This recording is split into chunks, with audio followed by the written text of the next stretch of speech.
Common hybrid meeting mistakes. That's the meeting that we have when you're here and everybody else is, well, somewhere else. So the key to hybrid meetings are all about preparation. What do you do before you even start having the meeting? And that doesn't mean the day of the meeting. I mean way before the meeting. This is when you think, oh, I'm going to have a meeting and I'm going to be using that room in the office and other people are going to join me later on. That's when we start doing the prep. And we look at these key things. We start looking at the sound. What does it sound like? Where are the microphones? Are they close enough to people? Are they noise cancelling microphones, or does our software cancel that noise? That's going to be key, or else all people are going to hear is clatter clatter, or someone's going to have to kind of use that mute button. They're going to spend the entire meeting muting away. We don't really want that. The next is looking at the video. So step 2 is the video when we're preparing. Does it fill the entire room? Can you see everybody? I had a meeting just the other day and I didn't see someone. It's a really important person. I didn't even know they were in the meeting because I couldn't see them on the video. So obviously I was embarrassed. Let's not embarrass people. Let's make sure that the camera can see everybody in the room, even if it's small. Let's make sure that they can see it. The next step is going to be looking at, can we share the content? Now, I think you've all been in meetings where people have gone, oh, I can't share it. Oh, I just have to reboot. Or I need to change this. Or I need to give it permissions.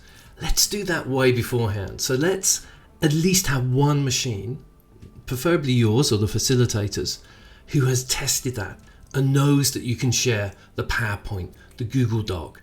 Make sure that you've tested that way beforehand so at least you can share it and say, hey, can you just give me access to that and I'll share it on the screen for you. And you keep the flow of the meeting going. The next thing is your connection fast enough? So is it fast enough? Well, we all think, well, how fast does it need to be? But actually reasonably fast. And our home connections, sometimes we have really good speeds at home, and in the office it can be, when you're doing your prep, that it seems like it's fast enough, but you really want to test this when everybody's in. Some pieces of software are able to figure that out and you lose people, like in Google Meet. Other pieces of software aren't so smart and they just stutter, or you lose video first and then you'll lose sound. So you don't want people to say, hey, everybody, turn off the cameras right now because we need to be able to hear people. So let's make sure we've got enough speed. And if you're in a big office, get quality of service for your video. Your IT team will know how to do that. Otherwise, just get a lot of bandwidth. The next is recording. I've been there when people are saying, right, I'm going to hit record, and suddenly nothing happens and you're not recording. So let's get that tested. Let's make sure that everybody has permission to record the screen. You can record the video. You can record the shared or whatever it is. So let's just make sure that that works. And that's your preparation. Once you know that happens, then you can move on to the next stage. The next step is what I call the early bird check. And that is just, they have that saying, early bird catches the worm. Well, this is what we're looking to do. We're going to ask one person to turn up early. And we're going to say to them, hey, can you just turn up? And I'm just going to run through, does it sound good? Is the video good? Can I share this?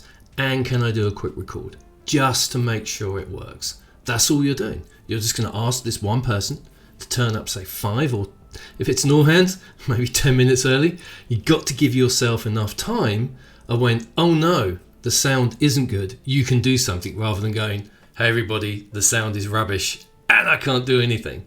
So if it's an important meeting, maybe, and by important I mean it's got lots of people in it, that doesn't actually make it important, but if it's got a lot of people in it, you want to make sure that it's going to be smooth. Time is money, so let's make sure that we do that quick check beforehand. Let's make sure the sound's good. Let's make sure the internet connection's good.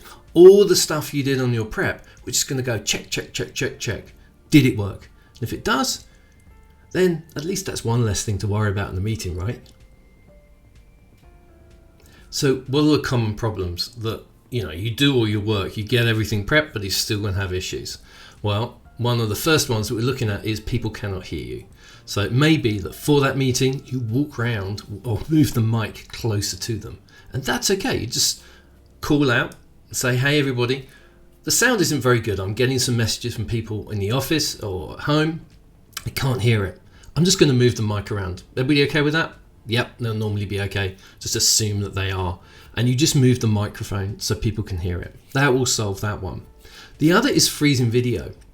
Now this can be because there's a hardware problem, but more than often it's because you just don't have enough internet access. For that, very simple. Just ask everybody to turn their cameras off. That's going to be the massive amount of bandwidth. Get everybody to turn it off, you turn yours off. You can still share your screen because generally sharing the screen doesn't use as much bandwidth as video, hopefully now. But basically just get them to turn the video off, and that gives you a way to get through the meeting, and then at the end you can figure out what the problem was. And the last is I cannot share, and this is a really tricky one.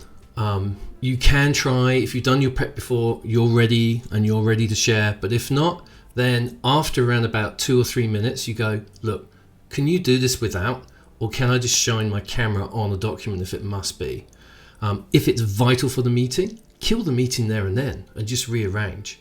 If the visuals are vital and you cannot get it working in that 5 minutes, it's always better to kill the meeting and then just restart it.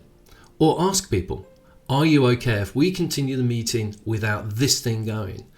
The worst thing is just to carry on trying to solve a problem, because you're going to be lucky if you can solve it in 5 minutes. Generally, it's a bigger issue. So call the meeting. Everybody be very grateful for getting that time back in their diaries. I'm Tony Wood for Everyday Facilitator. Click, follow, subscribe, and let us know what you think. Have a good day now.